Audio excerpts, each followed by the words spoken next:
OK. Normalement, c'est bon. Donc, déjà, merci à ceux qui sont là. C'est vrai qu'on n'est pas nombreux. Je ne m'y attendais pas vraiment. Peut-être c'est samedi matin, c'est le début des congés chez certains aussi. Donc, aujourd'hui, nous sommes là et le nom de l'événement, c'est Student Summit Watch Party. Donc, nous allons parler de... D'abord, nous allons parler du programme MLSA. Bon, je vais présenter d'abord les speakers. Donc, je vais me présenter. Je vais présenter Monsieur Jean-Claude qui est là aussi. Nous allons parler du programme LSA, MLSA, voir ce que c'est, comment y postuler, les avantages dont on peut bénéficier en participant à ce programme-là. Ensuite, enfin, nous allons voir globalement c'est quoi les différents événements qui sont organisés dans le programme. Donc, nous allons parler d'un en particulier, le Student Summit qui a eu lieu en mars dernier. Ouais, on est en avril là, en mars dernier. Ensuite, je vous présenterai une fonctionnalité de GitHub, une nouvelle fonctionnalité de GitHub qu'ils ont développée dernièrement, qui s'appelle CodeSpace. Et j'ai trouvé ça vraiment intéressant et je vais vous montrer comment on l'utilise et comment ça se présente en gros. Et en dernière position, on va laisser M. Jean-Claude présenter les applications Power Apps, Power Platform aussi, si vous voulez. Et comment on peut les utiliser, et c'est quoi le but, pourquoi il y a ces applications-là et qu'est-ce que ça facilite, tout ça. Donc, il va entrer plus en détail et présenter un peu les communautés, les certifications qu'on peut obtenir en apprenant ces applications-là. Donc, comme j'ai dit, je ne l'ai pas encore dit, je m'appelle Amidou Tessilimi, je suis étudiant à Epitech et je suis également un ambassadeur Microsoft. Donc, je suis bêta actuellement. On verra un peu plus après exactement ce que ça veut dire bêta et ce que ça veut dire ambassadeur Microsoft aussi. Microsoft Learn, je précise. Microsoft Learn. Donc, je vais laisser M. Jean-Claude se présenter aussi, s'il est prêt.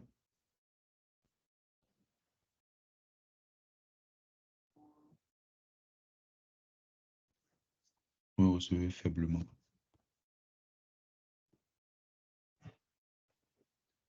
C'est pareil pour les autres aussi?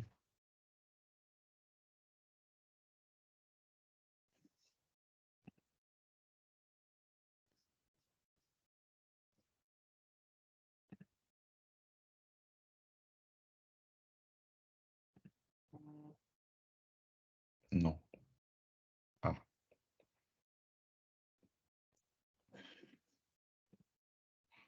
OK. Bon, enfin, Monsieur Jean-Claude, vous pouvez vous présenter aussi, vu que c'est à votre tour maintenant.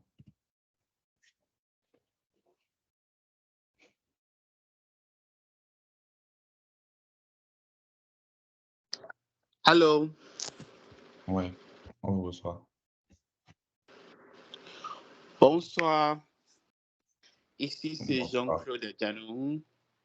Je suis béninois, citoyen américain. Je vis à Washington State et je suis développement. Je suis ingénieur en programmation de front-end, HTML, CSS, JavaScript. Je travaille pour Accenture. Ça fait presque 1 an que je travaille là. Avant ça, j'avais travaillé à AT&T et nous avons pensé beaucoup à la communauté béninoise, surtout les jeunes, comment les aider à ouvrir beaucoup de voies, entrer dans la technologie. Donc, en cette initiative, il y a des programmes que nous travaillons avec. Je travaille avec des gens Microsoft que nous allons mener au Bénin, et tel que le programme de Microsoft Leap, qui est constitué de cybersecurity, software development, data analysis et d'autres autres carrières. Et aussi, il y a un autre programme qu'on appelle Microsoft Power Up Programme. Donc, si c'est pour vous donner les skills à comment utiliser la plateforme Microsoft Power Platform. Et dedans, il y a Power App. Donc, c'est dans cette initiative que nous avons pensé déjà créer une communauté au Bénin des gens qui, pour leur fournir plus d'informations, qu'est-ce que Microsoft Power Platform, ses composants et comment acquérir ces skills-là et comment se faire vendre sur le marché d'emploi. Déjà sur LinkedIn avec ces skills et ces certificats, vous pouvez déjà vous vendre sur le marché d'emploi et travailler en freelance, même à distance. Donc, mon frère Amidou me soutient en ça et il a voulu organiser cette section pour que nous partageons le message aux jeunes béninois, puisque nous avons beaucoup de choses sur lesquelles nous travaillons pour eux. Nous allons amener pour beaucoup d'opportunités d'emploi, de la création de jobs dans le pays, parce que nous pensons aussi que par la technologie, si la jeunesse béninoise est bien entrée dans la technologie à 100%, ça peut ouvrir beaucoup de voies et ça peut faire que même les entreprises comme Microsoft peuvent même un jour penser venir s'installer chez nous au Bénin, parce qu'ils sont déjà même au Nigeria qui est à côté, ils ne sont pas loin, donc pourquoi pas au Bénin un jour. Donc, ça va venir. Ça va venir. Il y a beaucoup. Déjà sur la plateforme de Microsoft Power App, la communauté que nous avons créée, il y a déjà au moins 200 personnes qui sont sur la plateforme déjà, qui ont déjà joint le groupe WhatsApp. Et bientôt, nous pensons comment faire le lancement officiel pour donner plus d'informations adéquates et comment nous seront nos sections d'entraînement et comment aussi, nous pensions aussi, pour avoir ces certificats, il faut payer, mais nous pensions parler avec les dirigeants de Microsoft pour que le cours soit à presque gratuit pour les gens qui sont partie de la communauté. Donc, et il y aura le lien de la communauté que j'aimerais partager avec vous, le lien pour s'inscrire sur la plateforme de Power App pour rejoindre notre communauté et aussi le groupe de WhatsApp que nous avons créé pour partager les informations, quand est-ce que nous allons organiser des événements sections et les informations les plus adéquates que nous aurons, on va partager dans notre groupe WhatsApp. Et merci beaucoup à tout le monde et nous pensons qu'avec le temps, beaucoup vont nous joindre. Vous pouvez passer le message et le lien à tous vos amis, vos environs, et ça va beaucoup aider puisque rien ne se passe juste dans la nuit, mais tout se passe de 0 et 1 jusqu'à 2, jusqu'à aller quelque part. Nous avons une grande vision que à partir de là, il y aura encore plus d'autres communautés. Ce ne sera pas seulement le Microsoft Power App, il y aura d'autres communautés dans lesquelles les gens apprennent à utiliser les technologies de Microsoft comme Azure ou bien Microsoft Dynamics 365.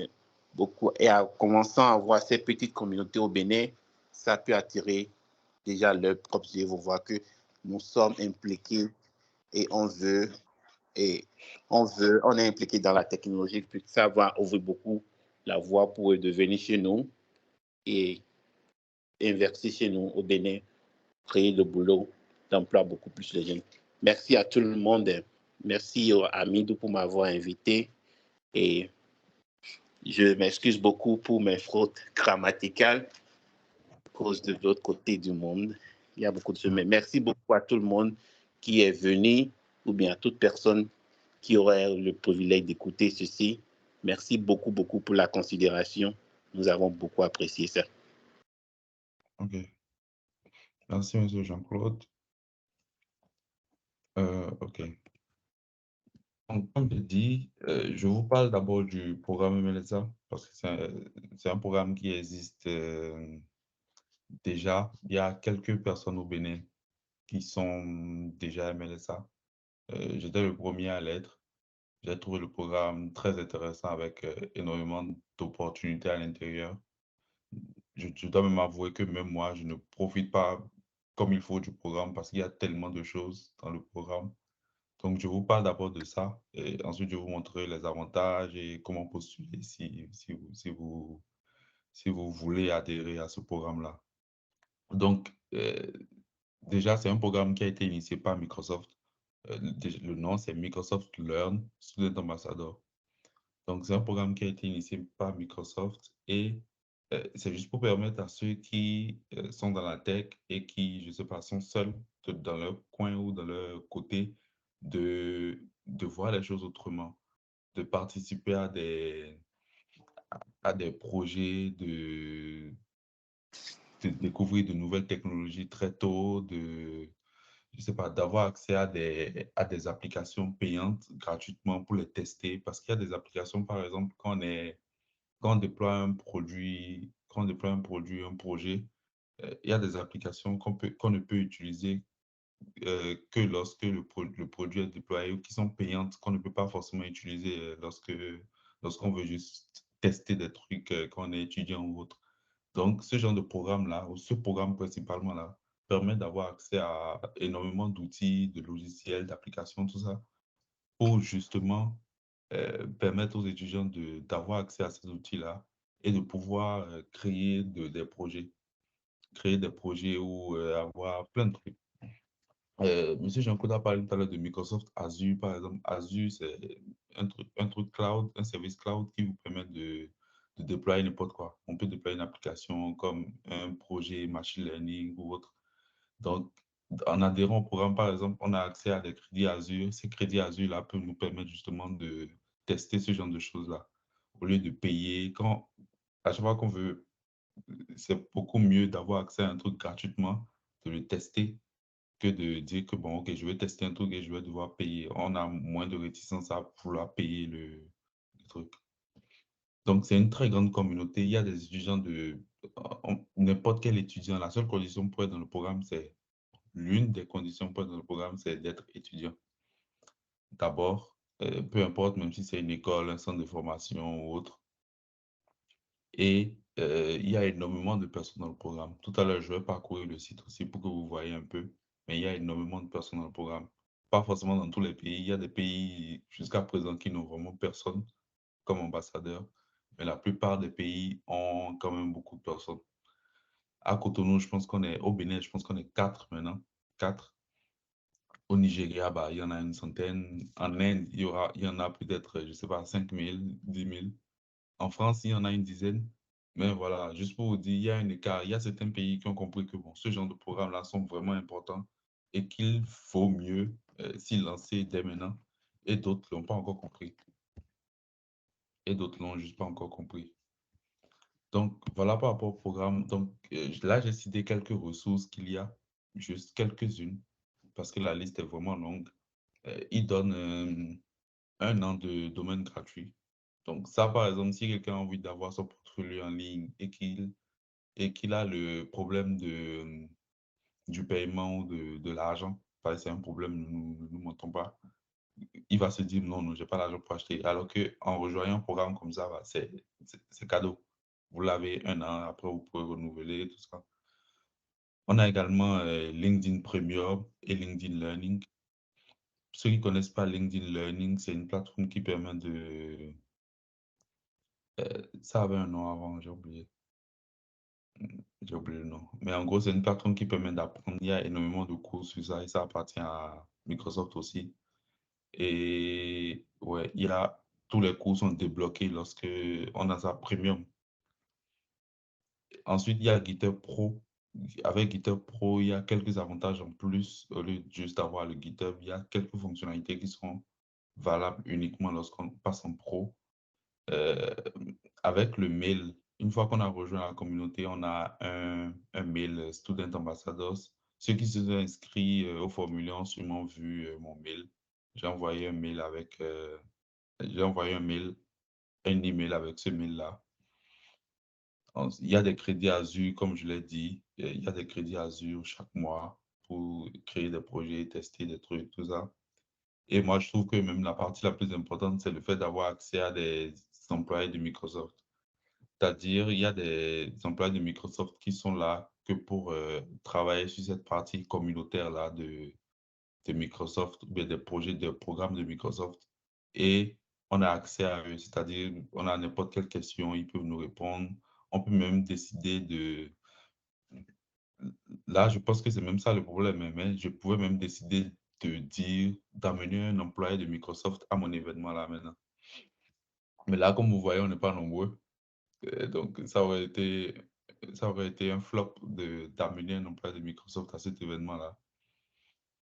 Mais voilà, je peux demander à un employé de Microsoft de venir parler d'une technologie en particulier, de venir parler de quelque chose à mon événement. Et il viendra. Donc, voilà un peu quelques avantages. Comme j'ai dit, la liste est vraiment plus longue que ça. Mais voilà l'essentiel, quoi. Donc là, il y a quelques ressources. Si vous êtes sur votre PC, vous pouvez scanner les codes. À gauche, c'est pour avoir accès à Microsoft Learn. Donc, je vais quand même vous montrer. Donc, Microsoft Learn, c'est une plateforme d'apprentissage. Désolé pour la langue. Euh,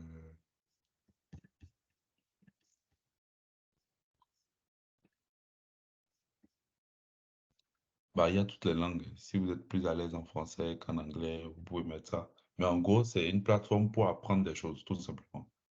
Donc, en allant sur cette plateforme-là, vous pouvez,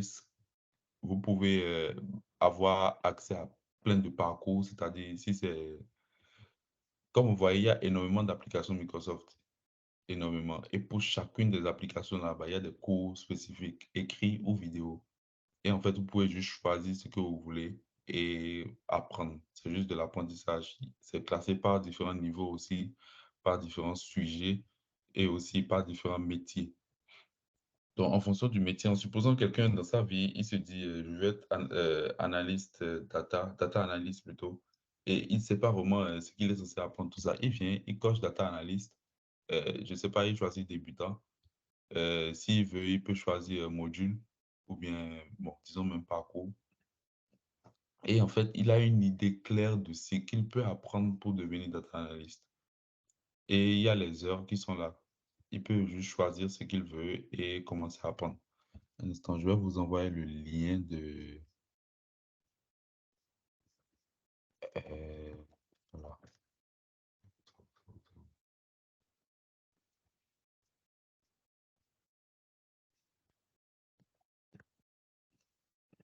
Euh,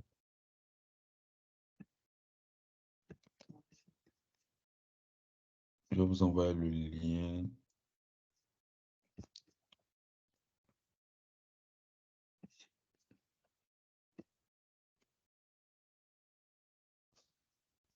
On va ça dans le chat. J'envoie ça dans le chat. OK. Donc, comme je disais, c'est une plateforme où on peut apprendre énormément de choses et voilà, il y a beaucoup de choses à apprendre dessus. Vous choisissez juste ce que vous voulez apprendre et vous avez plein de cours ici. Donc voilà. Et à droite, en fait, c'est le site pour postuler directement au programme ambassadeur là. Un instant, j'envoie le lien ici. Donc, c'est student ambassadeur, voilà, comme ça.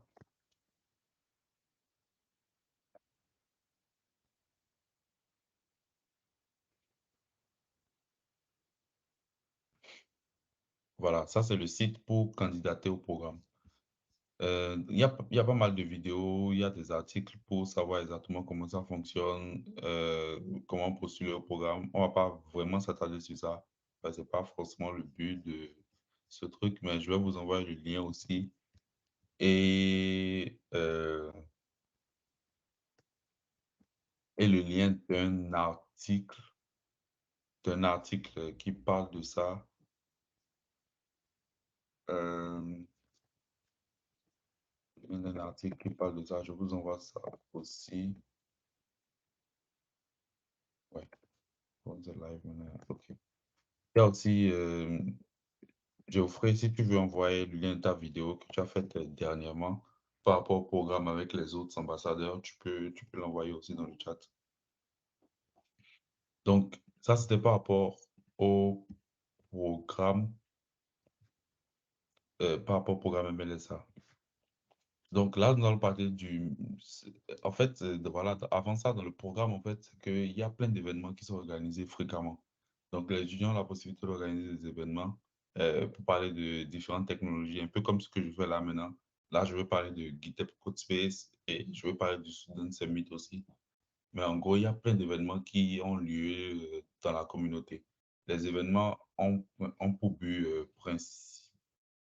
ont pour but de euh, d'enseigner, soit d'enseigner, de partager une connaissance, de partager un projet, de trouver des collaborateurs. Ce sont des événements, il y a différentes catégories d'événements dans la communauté.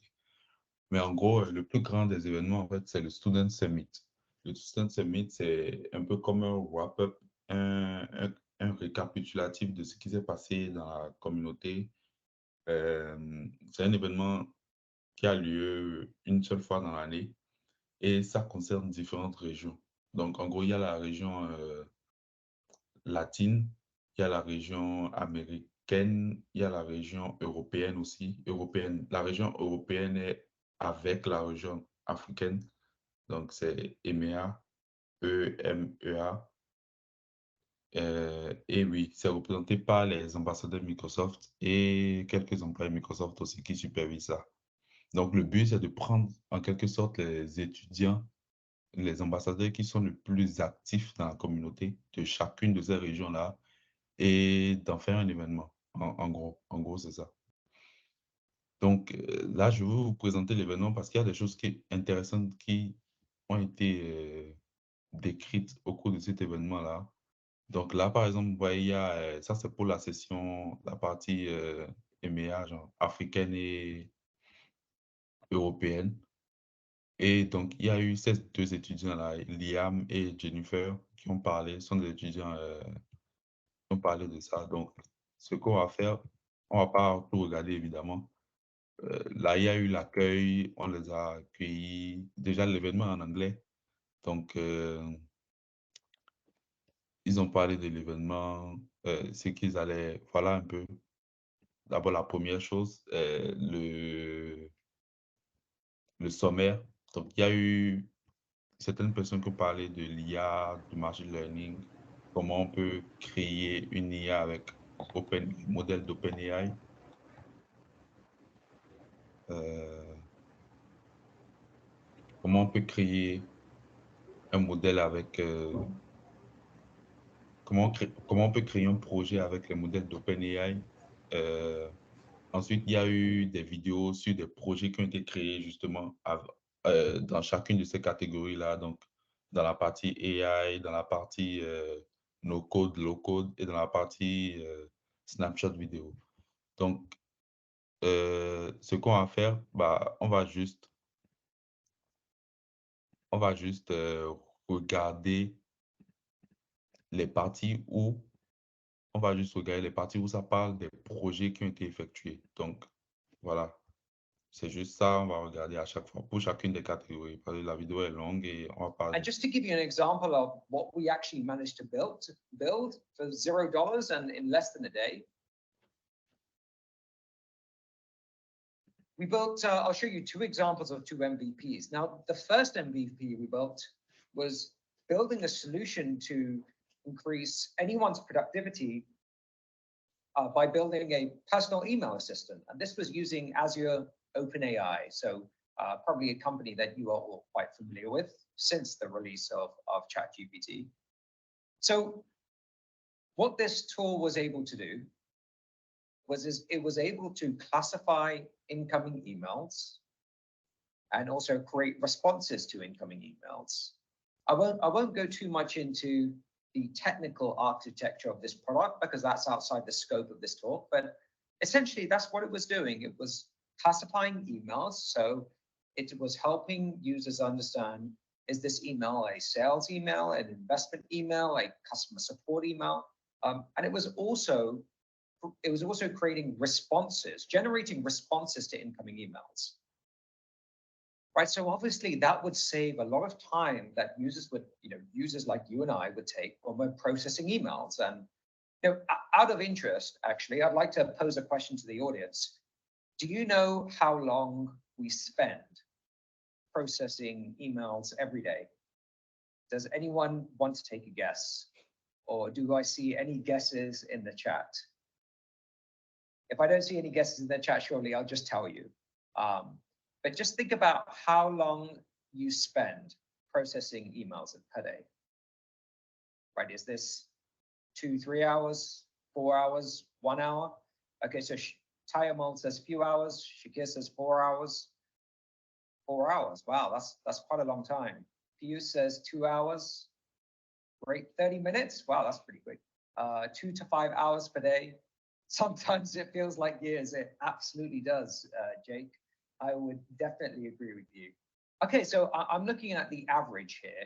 The average, yeah, so the average looks like the average answer is about 2.5 hours.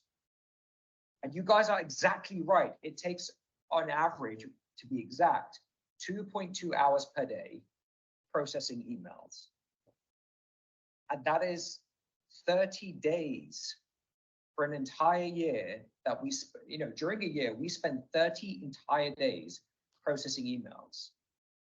So if we could reduce this by 50%, it's like giving everyone a free 15 days per year to do something better with their lives than spend their time processing emails.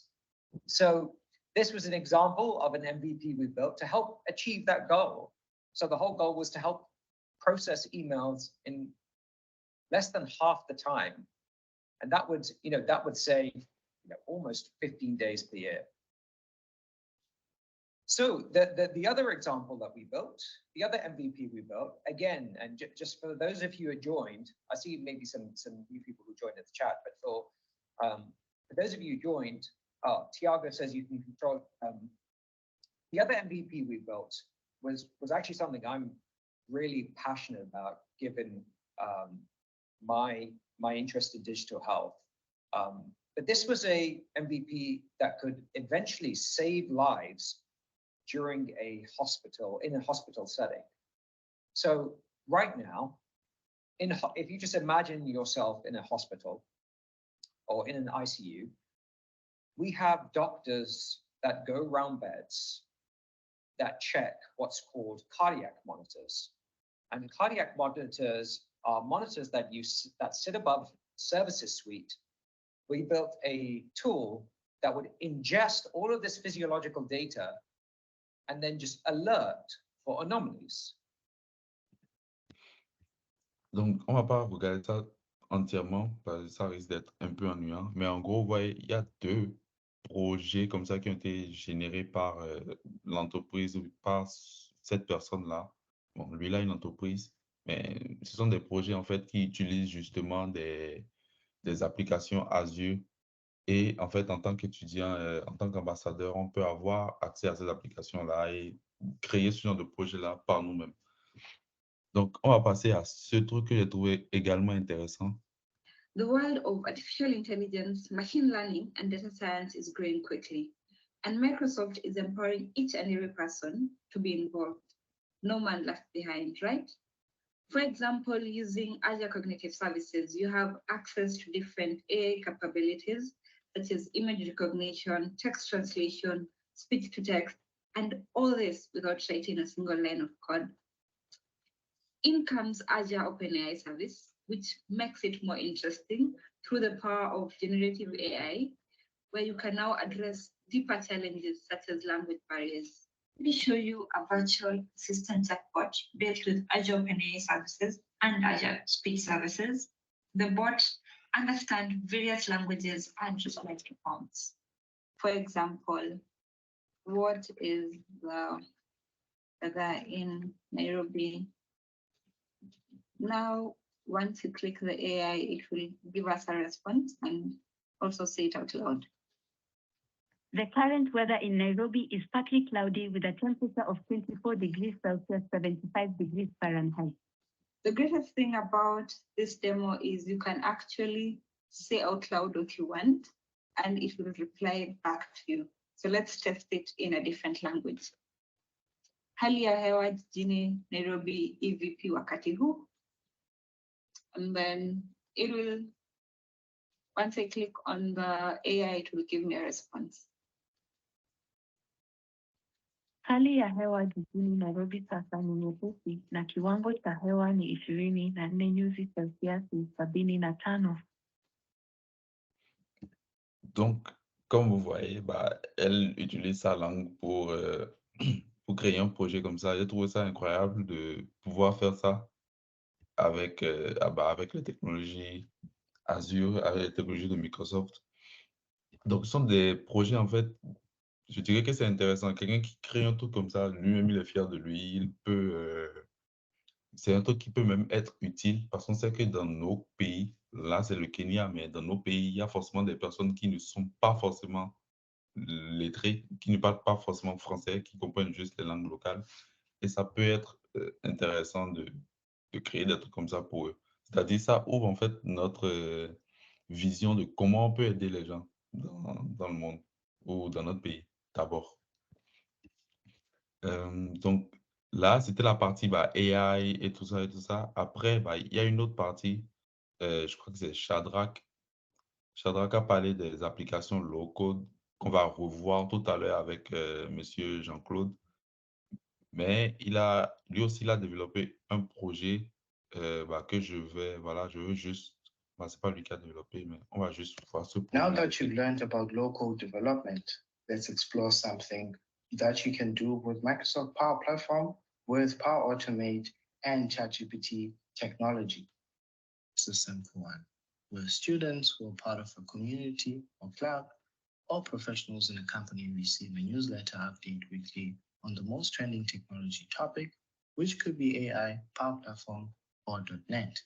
The marketing team captures the week's topic to be included in the newsletter using an adaptive card. Then a Power Automate flow receives the input and uses ChatGPT 3 to extract the entities from the text. The extracted entities are sent to search tweets about the specific topic. Then ChatGPT 3 generates a newsletter using the top 10 trend tweets. An email is sent to students or developer groups with the newsletter to stay up to date with the latest changes from their respective technology. I chose this simple demo because I was playing with OpenAI and because at my previous workplace, they were looking for ways to generate news about what's new and happening with Power Platform to catch up and not miss any features. You saw how cool it was to actually just build a solution using Power Platform with GPT technology. So if you want to learn more, you can actually complete the Cloud Skills Challenge we have for the Student Summit and join more of our follow-up sessions at the reactors. Donc, comme vous voyez, pour ce projet-là, c'était tout simple. Il a créé une solution, en fait, et c'est comme un prompt, tu lui dis juste, voilà, je veux les dernières nouvelles de temps. Tu lui passes un prompt et il te sort, en fait, il parcourt Twitter ou n'importe quelle source et il te sort une newsletter avec les dernières nouvelles de ce que tu veux. Et ça peut être appliqué avec n'importe quoi, je suppose. Tu veux les dernières nouvelles dans ton pays, tu écris et il t'envoie un mail. Il va t'envoyer le mail du coup chaque semaine, par exemple, sur les weekly newsletters.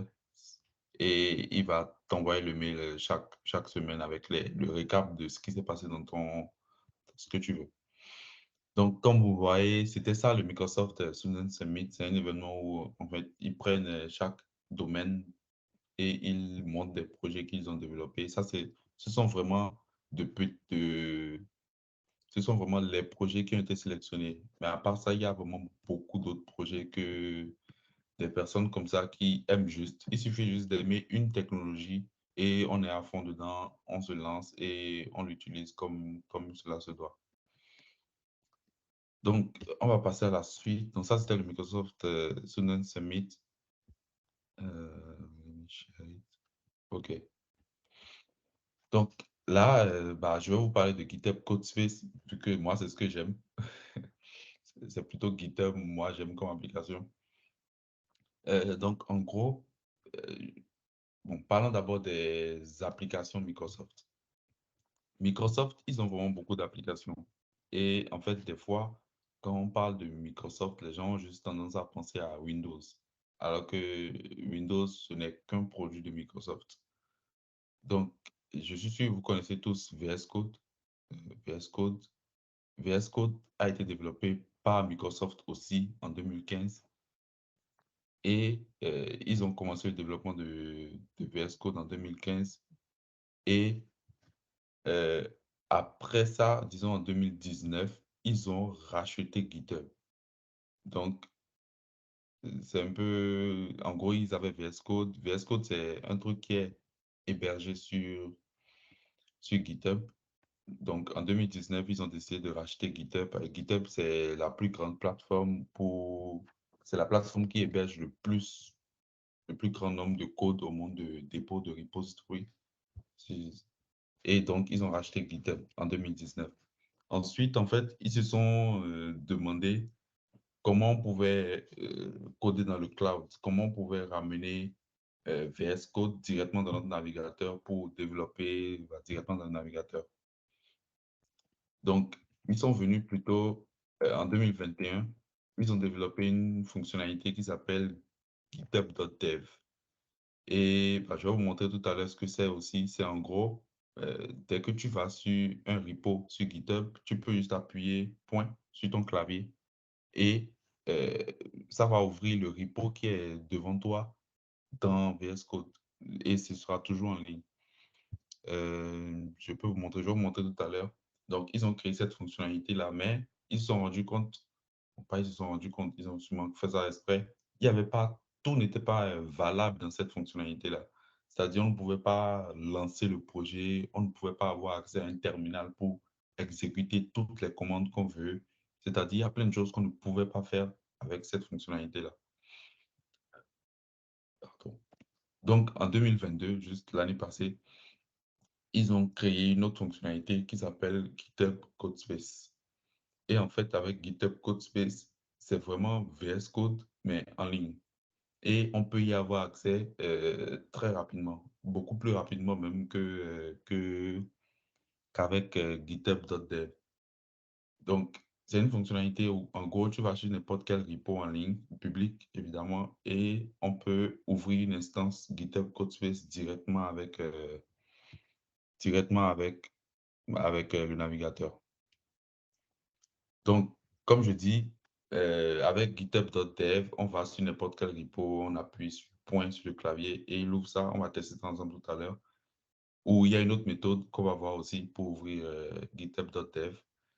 Et l'autre fonctionnalité, c'est GitHub Codespace où on a un environnement complet pour le développement. On a vraiment un environnement complet prêt pour le développement avec tout ce qu'il faut directement installer.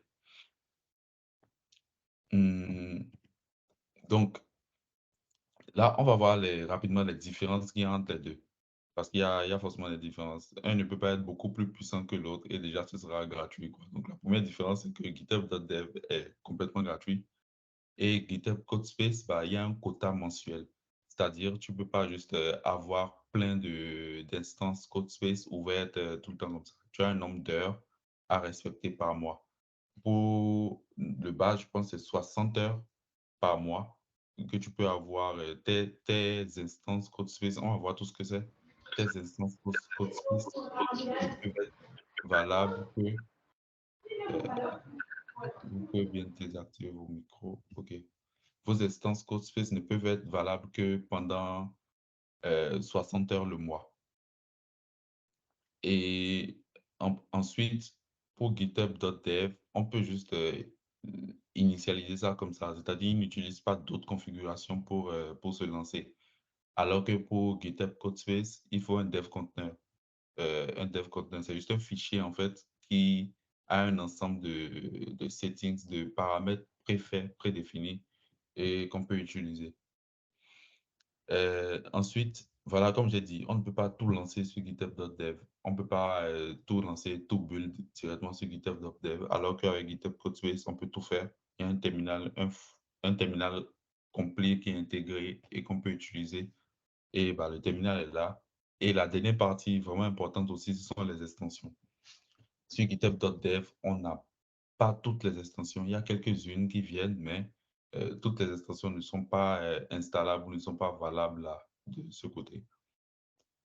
Et alors qu'avec GitHub Codespace, toutes les extensions que vous avez, que vous connaissez sur VS Code sont valables aussi directement sur GitHub Codespace. Donc, là, on va passer à une démo. Ce sera pas très long. On va parcourir rapidement et voir ce qu'il y a au niveau de GitHub Codespace.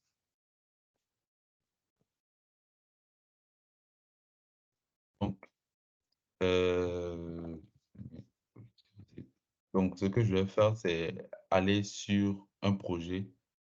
Donc là, je suis sur un repo et déjà, je vais vous montrer l'ancienne github.dev. Donc, comme j'ai dit, j'appuie. Ça ne marche pas toujours tout le temps. Mais en gros, la technique, c'est de remplacer le .com dans l'adresse par .dev. Et en fait, vous avez un VS Code qui s'ouvre directement avec votre projet. Et oui, vous avez un VS Code qui s'ouvre avec votre projet.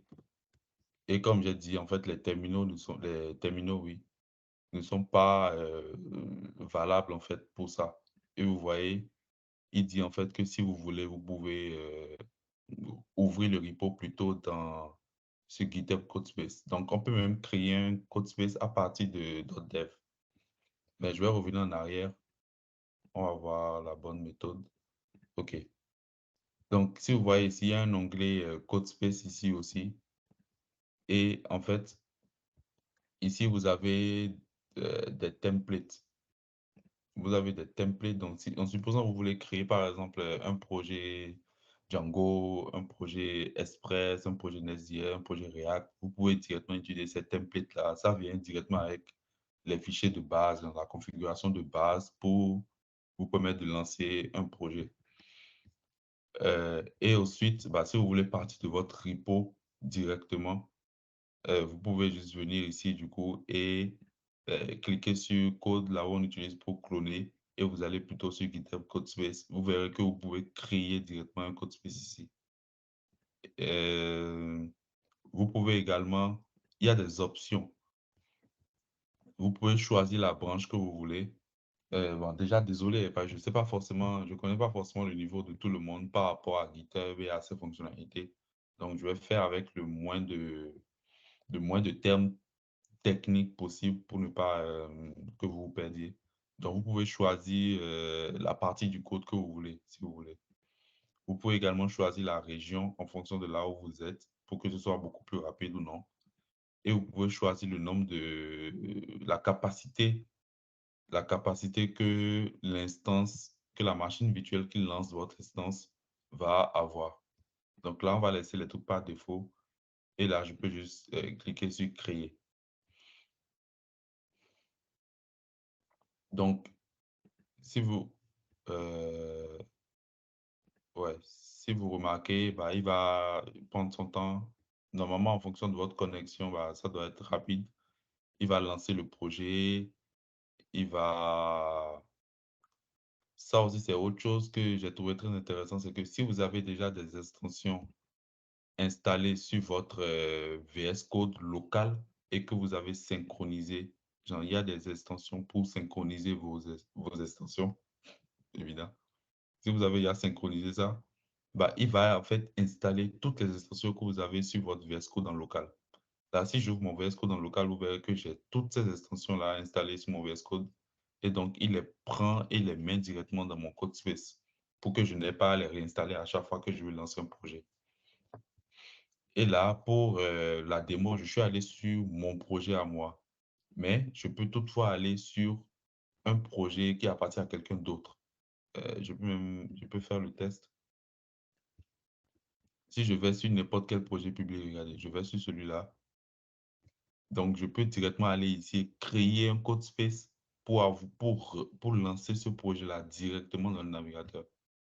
C'est le dashboard d'un étudiant de Pitech. Intéressant. Donc, j'ai la possibilité de faire ça aussi. Et vous voyez, toutes les extensions que j'ai dans mon VS Code dans le local sont en train d'être installées. C'est vrai que ça prend un peu de temps, mais en général, c'est rapide. Tout dépend de la connexion que vous avez. Et il m'installe tout ça et tout est prêt à être utilisé. Donc là, comme vous avez vu, j'ai pris un exemple où il n'y a rien dans le repo. Et voilà, j'ai lancé une instance CodeSpace. Donc, si je viens ici et que je rafraîchis la page, vous verrez que mon instance est là et il va dire qu'elle est active.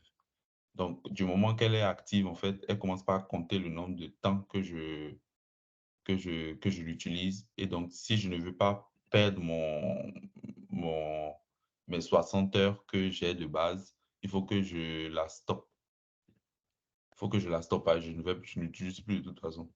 Et l'état dans lequel je la stoppe, après, je peux juste relancer le code space, le relancer dans cet état-là. Après, je peux juste le relancer dans ce même état-là, en fait. Donc, là, j'ai pris un projet où il n'y a rien dedans. Donc, ce qu'on va faire, on va partir d'un projet, on va prendre un projet, disons, React. On va prendre un projet React. Donc là, c'est pareil, j'ai cliqué sur le template. Donc, il va m'initialiser le projet. Il va me mettre tous les fichiers de base et tout ça. Il va aussi m'installer mes extensions et tout ça. Vous voyez, ça, c'est un projet React de base avec tout installé. Et normalement, il va même me lancer le projet tout seul. Donc, on attend un peu pour voir. Il me monte le port, il me fait le npm start et il va m'ouvrir un onglet ici, normalement, avec le projet React directement lancé. Normalement. Voilà. Donc, comme vous voyez, c'est extrêmement rapide. Je ne vais pas dire que c'est à cause de ma connexion que c'est rapide, mais il faut quand même avoir une connexion, une bonne connexion. Et vous voyez, il me lance mon projet directement là, comme ça. Si je veux changer un truc, Learn React, je mets with me, je sauvegarde mon fichier et voilà, c'est déjà là. Donc, c'est extrêmement rapide de lancer un projet, de commencer à développer genre, rapidement. Après, ça vient avec les paquets de base. Je ne vais pas trop entrer dans les détails techniques, mais comme vous voyez, euh, c'est lancé en un rien de temps. Et surtout, la partie que j'aime le plus, c'est la partie où j'ai toutes mes extensions directement là, sans avoir à faire autre chose, d'autres configurations et tout ça. Et rien ne change, c'est toujours GitHub, donc vous pouvez toujours committer vos files, vous pouvez toujours envoyer vos modifications directement dans le repo qui sera associé à ça. Et bah, j'ai parlé tout à l'heure d'un fichier qui s'appelle le dev container. Dans le dev container, en fait, vous avez des configurations, c'est-à-dire quelle est la commande qui sera lancée, quel est le template qui sera utilisé, des choses comme ça. Quelle est la capacité de l'ordinateur que vous voulez utiliser, quel est le fichier qu'on doit ouvrir en premier, le port qui doit être lancé et des trucs comme ça. Et il y a aussi une autre fonctionnalité que je trouve intéressante. Normalement, je peux faire ça. Comment ça s'appelle? Euh,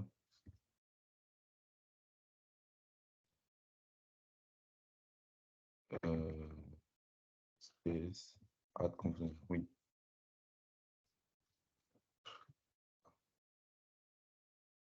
Ok.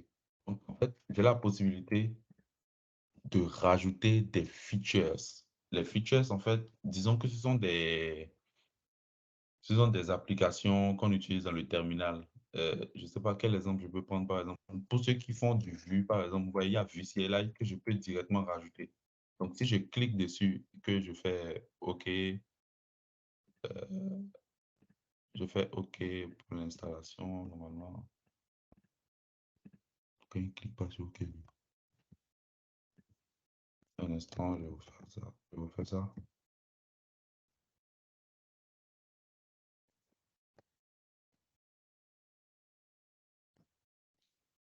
Hmm. Mais en gros, quand j'installe une feature, en fait, il me rajoute un truc ici dans le dev container, une feature. Et après, en fait, j'ai la possibilité d'utiliser la feature directement dans le terminal associé ici. Et la feature peut me permettre de faire des choses.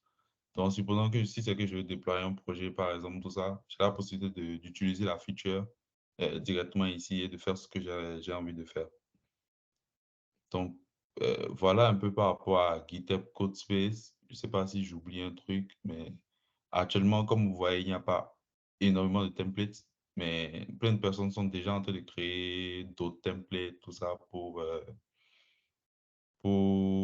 améliorer ou bien pour augmenter le nombre de templates qu'il y a. Mais tous ces templates qui sont là de base marchent correctement et ça permet, comme j'ai dit, de lancer un projet en un clic. Et vous avez le navigateur là. Vous pouvez également l'ouvrir dans un autre onglet. Voilà. Et vous êtes prêt à développer votre projet, quoi. Donc, voilà un peu par rapport à... Là, je vais close mes trucs parce que faut pas que je finisse mes heures comme ça. Ah bah, je vais même le supprimer, bah, je l'utilise plus. Donc, voilà. Vous avez un navigateur avec VS Code totalement intégré. Bah, il y a plus de personnes qui ont rejoint. J'espère que vous avez rejoint. OK. Donc, je parlais de GitHub Codespace. Je vais quand même revenir sur ça rapidement pour ceux qui ont rejoint dernièrement. Donc, en gros, c'est une nouvelle fonctionnalité de GitHub payante, pas trop. On peut avoir accès à ça 60 heures le mois et en fait, avoir des... on peut lancer directement un projet. On peut aller sur n'importe quel repo. Normalement, si vous avez votre PC, tout ça, vous pouvez aller même sur GitHub là, tout de suite. Aller sur n'importe quel repo, en fait, et vous voyez directement que vous pouvez lancer une instance Codespace avec. Vous pouvez lancer une instance Codespace avec. Et donc, comme je disais, avec GitHub Codespace, vous avez tout le terminal intégré et vous avez toutes les extensions VS Code, donc vous ne perdez pas de temps, en fait. Je trouve que c'est idéal, en fait, si vous avez un projet sur GitHub que vous voulez tester rapidement sans avoir à cloner le repo, installer toutes les dépendances, surtout avec NPM et la connexion qui déconne des fois, ça peut être extrêmement rapide de faire ça directement sur GitHub. Donc, pour moi, c'est vraiment un avantage pour ceux qui se baladent sur GitHub souvent et qui ont envie de tester un repo très rapidement. Donc, voilà, je pense que c'était GitHub Codespace. Et bah, il y a d'autres fonctionnalités qui sont en train d'être rajoutées pour que ce soit plus fluide, pour qu'il y ait beaucoup plus de choses dessus et tout ça. Donc, si vous avez des questions par rapport à ça, n'hésitez pas à poser ça dans le chat, je répondrai. Je répondrai dans le chat. Et merci à tous ceux qui sont venus. Donc là, je vais laisser M. Jean-Claude. Bah, il y a d'autres personnes qui sont venues et je pense que vous allez vous représenter rapidement. Je vais laisser M. Jean-Claude nous parler des applications Power Apps. Moi, perso, je ne connais pas encore. Je connais pas, je sais ce que ça fait, tout ça, mais je n'ai jamais expérimenté ça. Donc, M. Jean-Claude va nous montrer, si possible, des mois à l'appui, rapidement, hein, ce que c'est et comment on prévoit lancer cette communauté-là. À vous. Merci pour m'avoir donné la parole. Il n'y aura pas vraiment une session de démo cette fois-ci, mais Ouais. pour vous annoncer que en mai, on est en train de planifier une grande section où on fera des démos réelles, où vous pouvez voir des applications comme, déjà je peux citer des applications qu'on peut créer avec par plateforme, les applications qui permettent de keep track, de compter le combien de l'employé a travaillé et son salaire et sa productivité dans son boulot. En utilisant par app, vous pouvez le faire ça. Ça vous crée aussi des applications qui permettent de contrôler, par exemple, les entreprises qui ont besoin de renouveler les instruments et des applications qui les disent, OK, c'est ce que vous étiez en train d'utiliser à ce temps-ci, on pense que ça doit être renouvelé, c'est bon pour la compagnie. Avec Power App, vous pouvez continuer. Vous pouvez juste vous représenter, vu qu'il y a d'autres personnes, je pense, qui ne vous connaissent pas OK. vraiment. Bonsoir encore et bonsoir et merci beaucoup. Excusez-moi pour avoir manqué ma présentation. C'est Jean-Claude Adjanon ici. Je vis à Washington, Seattle. Je suis béninois et citoyen américain. Je suis développeur en front-end JavaScript. Je travaille pour Accenture et je suis maintenant le leader de la communauté Power Platform au Bénin que j'ai créé tout récemment. Et sur cette plateforme, nous avons déjà 177 personnes qui se sont inscrites sur la plateforme. Et dans notre groupe WhatsApp, il y a 250 personnes qui nous ont joindre. Et pour le moment, pour être là, avant qu'on nous fasse le lancement officiel pour leur donner plus d'informations, avant qu'on aille aux sections ou des démos, nous allons montrer les bénéfices que les gens peuvent avoir à connaître les compétences que vous allez acquérir sur cette plateforme gratuitement. Comment ça peut vous permettre de vous vendre sur le marché d'emploi. Par exemple, si vous avez déjà créé un profil GitHub, vous mettez les certificats que vous pouvez reçus à base de ces compétences. Si vous mettez ça sur votre profil de LinkedIn, ça vous permet que les employeurs peuvent vous approcher de vous pour utiliser votre skill et ça vous permet de travailler en freelance avec des compagnies dans le monde entier sans ne pas déplacer à distance. Donc, plateforme est composée de Power BI, c'est composé de Power App et aussi de Power Automate, c'est aussi composé de Power Virtual Agent. Avec Power BI, beaucoup le savent, on fait beaucoup avec les analyses d'informations avec ça. Sur Power App, vous pouvez construire beaucoup d'analyses. Vous pouvez même construire des websites avec Power App. Aujourd'hui, pour construire les sites web, les gens utilisent HTML avec CSS, avec JavaScript, mais c'est fait d'une manière aujourd'hui que sur Power App, vous n'avez pas besoin d'avoir des skills hautement de codage avant de construire des sites web avec Power App. C'est du low code et aussi, ce qui est même encore plus intéressant est qu'on a vu l'arrivée de l'évolution de l'intelligence artificielle.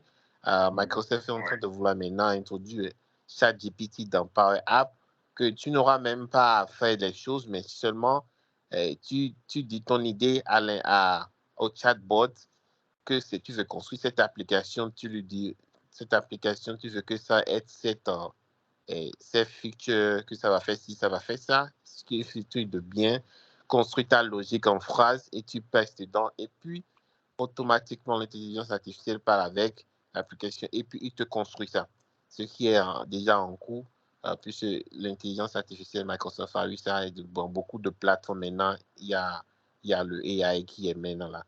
Donc nous on a pensé à mener cette communauté parce que l'objectif derrière ici c'est que moi, j'ai des amis qui travaillent à Microsoft et j'ai beaucoup de connaissances là-bas. Donc, l'important, c'est que nous voulons amener un programme qu'on appelle Microsoft Leap, à Computer Science Programme au Bénin. Et dans ce programme, il y a Cyber Security, il y a Software Development, il y a Data Analysis, il y a User Experience, il y a Azure Specialist, il y a Cloud Engineer, beaucoup de choses dedans. Et nous sommes en train de parler avec des entreprises ici qui vont investir pour que nous allons recruter des jeunes et les former. Puisque les gens que nous allons recruter et former dans ce programme, et ils ne vont pas payer, mais ils seront sélectionnés et nous les payons au cours du programme même, parce qu'ils seront dans le programme à temps plein. Ce sera un programme de 6 mois où tu es coaché dans ça peut être data analyst, ou bien ça peut être devenir ingénieur en codage, ou bien cyber security, ou bien dans le cloud engineering comme Azure et autres. Donc, c'est dans cette initiative qu'on est en train d'avoir appelé les gens à déjà commencer à connaître, au moins utiliser les technologies de Microsoft. Puisque si on parle avec les gens ici, ils vont voir, OK, est-ce que les gens même là-bas, ils sont intéressés à même apprendre les technologies de Microsoft? Il faut voir tout ça. Est-ce qu'il y a la demande là? Est-ce qu'il y a les gens qui ont soif de ça, qui veulent vraiment ça, quoi? Donc, c'est pour dans cette initiative que nous avons créé la communauté pour montrer aux preuves aux gens, il y a nombre de personnes qui apprennent déjà cette technologie. Et quand il y aura plus de nourriture, ils seront prêts à manger. Et ce sera dans nos propos seront en train de faire, on aura des preuves claires.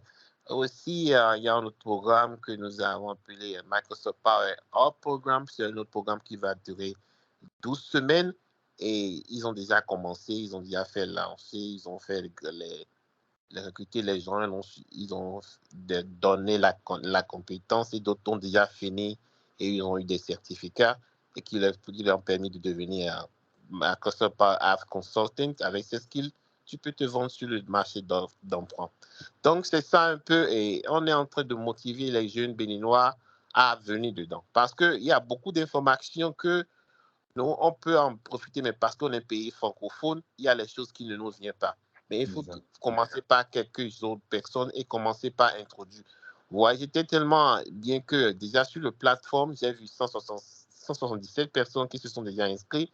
Dans notre groupe WhatsApp, on a plus de 200 personnes, mais on en veut plus. Puisque l'objectif derrière ça, c'est que nous voulons qu'un jour aujourd'hui, on aura aussi, je ne sais pas si vous avez jamais entendu de Microsoft Africa Development Center. Ils ont construit ça au Nigeria, le Nigeria qui est à côté de nous. Et c'est un grand budget qui remplit des gens comme une ressource pour les jeunes pour venir s'apprendre beaucoup de choses qui sont là-dedans. Et aussi au Kenya, ils ont construit. Mais si le Nigeria est à côté, et même déjà, on voit Microsoft faire son propre building là, et ils ont encore construit Microsoft Africa Development Center là, pour les jeunes, pour les aider à entrer dans la technologie. Pourquoi pas le Bénin qui est juste à côté? Donc, moi, j'ai pu rencontrer certaines des gens, les fondateurs qui sont à la tête de ces programmes. J'ai parlé avec eux, ils sont prêts. Mais il faudrait qu'on voit une demande. Est-ce que les jeunes à qui on veut aider, est-ce qu'ils sont mouvementés, est-ce qu'ils sont intéressés? Est-ce qu'il y a une demande? Donc, c'est grâce à ça qu'on peut les convaincre encore plus et ça va les motiver. Donc, déjà à l'arrivée de ces programmes, au Bénin, ça va susciter beaucoup de choses. On en pense même créer d'autres communautés comme la communauté de Azure, comment utiliser le cloud de Microsoft Azure, apprendre ça aux gens. Et ils ont beaucoup de certificats que vous pouvez passer et gagner. Et les gens qui sont fait partie de la communauté, on est en train de parler avec les gens dans la maison là-bas pour que passer les certificats, on doit payer de l'argent, mais on fera que de toute manière que ce soit presque gratuit une fois que tu es dans la communauté et tu as ce certificat. Avec ça, tu peux mettre ça sur ton profil LinkedIn, puis tu vas aller te vendre sur le marché d'emploi, tu as des compétences et tu peux faire quelque chose avec ça. Donc, c'est l'objectif derrière ça. Nous voulons motiver beaucoup de jeunes. Il y a surtout, on sait qu'aujourd'hui, l'école coûte cher, il y a des connaissances qu'on veut acquérir et c'est tellement cher, surtout dans la technologie au Bénin. Je vois des écoles où on dit, pour commencer ces écoles, il faut que nos parents te payent des millions. Mais aujourd'hui, le monde a tellement évolué que sur l'Internet, il y a beaucoup de ressources gratuites que tu peux apprendre. Moi, mon propre exemple, je n'ai pas été à l'école pour apprendre à coder. J'ai reçu toutes ces connaissances-là gratuites en ligne qui m'a permis de travailler pour la première télécommunication aux États-Unis. Et maintenant, je travaille pour Accenture, qui est un compagnie partenaire avec Microsoft. Et jusqu'à ce moment, je n'ai rien payé comme mon scolarité, mais tout est en ligne. Mais la chose, c'est que les gens ne sont pas informés, ils n'ont pas l'information. Et nous voulons que l'information entre dans la tête des jeunes béninois. Et avec cela, on va beaucoup nous aider à créer les jobs dans le pays. Puis c'est avec ces compétences-là, on voit que Microsoft est en train de nous faire des trainings. Ils sont intéressés maintenant, ils sont venus, ils sont en train de former des gens. Ils vont vouloir même aussi installer là. Et ça, c'est encore un de plus pour nous. On sait que la béninois, ils ont soif, ils ont besoin de boulot. Les gens veulent de boulot, ils ont les compétences, mais on veut aussi les aider aussi. Donc, on motive j'ai partagé le lien pour joindre la communauté ici avec, je pense Amilou va partager avec nous. Et il y a le lien qui est là. Et il y a aussi le lien pour le groupe WhatsApp qui est là. Pour ceux qui veulent, ce sera bien si vous vous joignez. On va accomplir beaucoup de choses. On va s'entraider. Puisque moi, je suis ici, j'ai vu beaucoup de ces opportunités. Je me suis dit, mais les gens sont au Bénin, ils n'ont aucune de ces informations. Aucune de ces informations. Parce que jusqu'on est des pays francophones, il y a une banque ici qui s'appelle Bank of America qui fait des stages en ligne et dans le domaine des ressources humaines. Et beaucoup de pays dans l'Afrique de l'Ouest participent. J'ai des amis au Ghana, des amis au Nigeria qui ont participé à ce programme. Mais je n'ai jamais vu quelqu'un du Bénin participer. Et c'est un programme gratuit où on te recrute en ligne pour devenir un stagiaire en ressources humaines et on te paie. Mais je n'ai jamais vu quelqu'un du Bénin parce qu'on est limité à les informations et l'information, c'est aussi l'opportunité. Donc, nous, beaucoup avec les jeunes béninois que j'ai connus ici, on se bat pour ça, pour que le Bénin soit inclus dans la technologie, le Bénin soit inclus dans les choses pour qu'on puisse ouvrir la voie et pour que l'information nous atteigne et pour que déjà, on va avoir beaucoup d'opportunités, la création de jobs surtout. On sait que la jeunesse a besoin de ça, la création de jobs. Donc, merci beaucoup à tout le monde qui est venu. Merci beaucoup pour la considération à écouter le peu que nous avons. Et merci beaucoup, c'est beaucoup de considération. Merci pour votre temps. Et peut-être pour ceux qui n'ont pas pu être, qui auront le temps de réécouter ce que nous avons dit. Merci encore pour la considération, pour votre temps que vous allez perdre pour écouter le peu de messages que nous avons. Et nous savons que si vous nous joignez dans cet rythme, avec le temps, ça va évoluer. Il y aura beaucoup de choses qui vont beaucoup aider la jeunesse béninoise. Merci beaucoup à tout le monde. Merci, M. Jean-Claude. Donc, comme vous avez pu le constater, il y a beaucoup d'opportunités. C'est pas nouveau, il y a vraiment beaucoup d'opportunités. C'est pas aussi évident pour quelqu'un qui a son boulot, quelqu'un qui a ses trucs, tout ça, c'est pas évident de pousser pour que beaucoup de personnes remarquent ces opportunités-là. Les opportunités sont là. Et c'est vrai, il y a beaucoup de polémiques par rapport à ChatGPT, par rapport à l'IA et tout ça, mais non. Les opportunités sont toujours là, les opportunités vont attendre qu'on soit prêt. Et c'est juste à nous d'être prêts à relever le challenge, quoi. Donc, je crois que j'ai envoyé les informations. Donc, la communauté sur Power Users, vous devez créer un compte avant de rejoindre et le groupe WhatsApp aussi.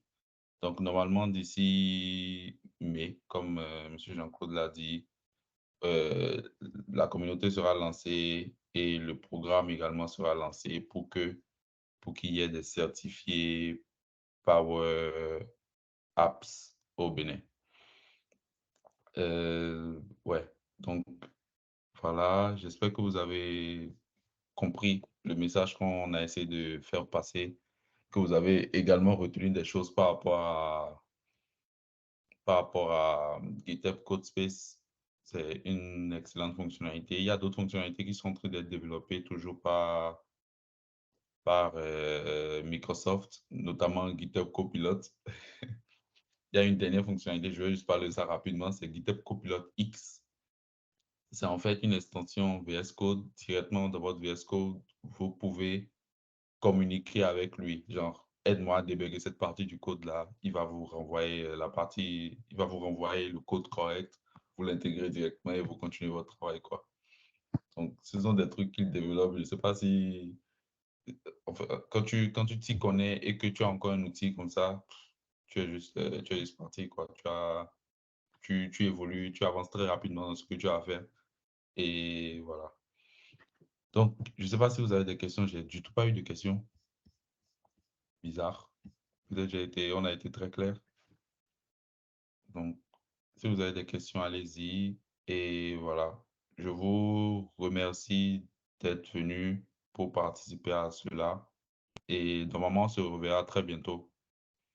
On se reverra très bientôt pour d'autres trucs comme ça et le lancement de la communauté, d'une autre communauté aussi. Franchement, on va se lancer. On va se lancer et on espère aussi votre soutien pour Merci ce beaucoup partage. tous.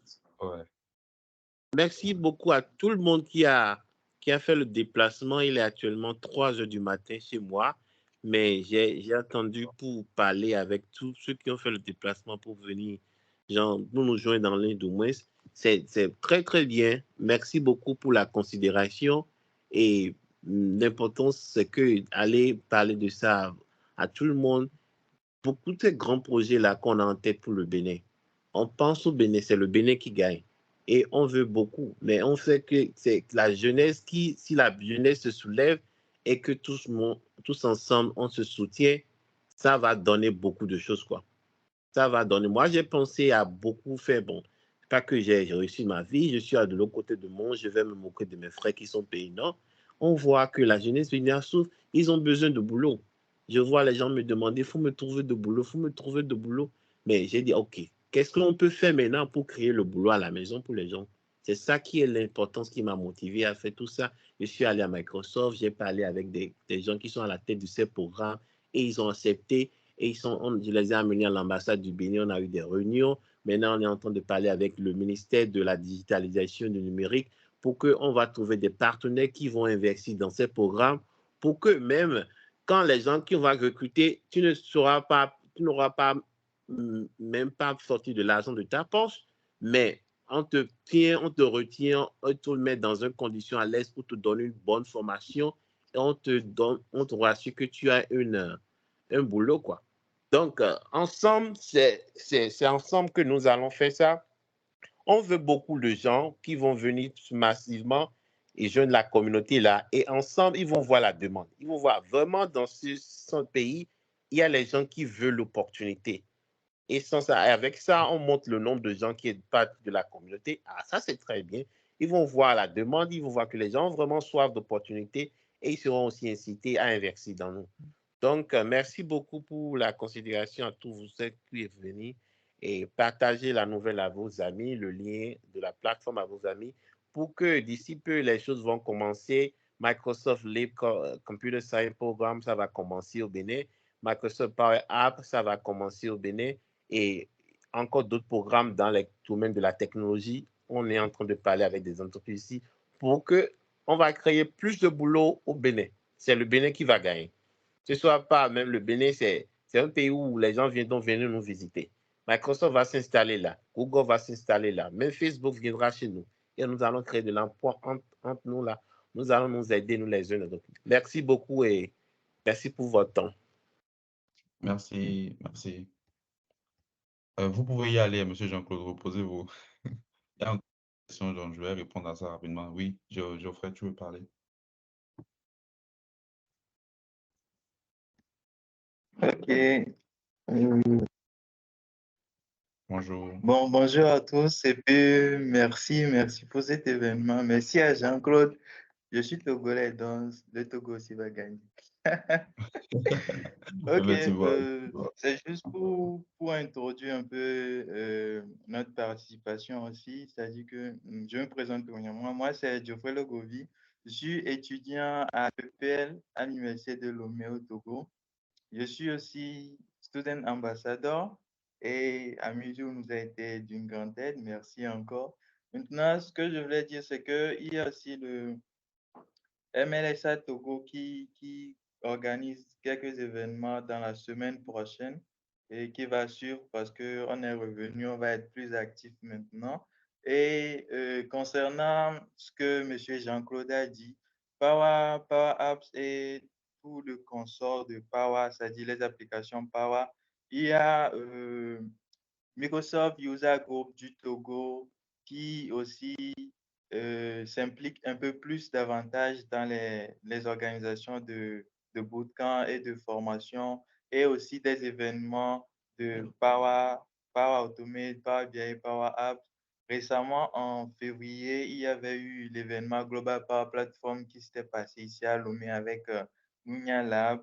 Et j'aimerais dire que il y aura sûrement des interactions entre le Power Group de Bénin et le MUIG de Lomé pour faire des événements et consorts. Ce sera une grande joie et opportunité en même temps pour les deux pays.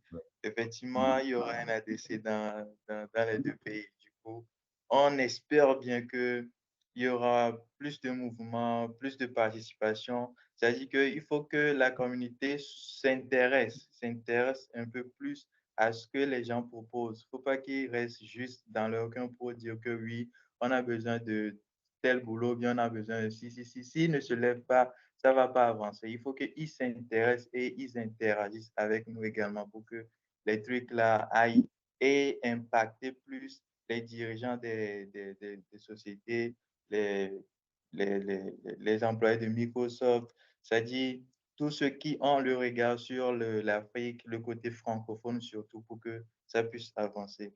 Merci bien, merci pour cet échange et merci à tout le monde qui a assisté. Ouais, merci beaucoup, Geoffrey.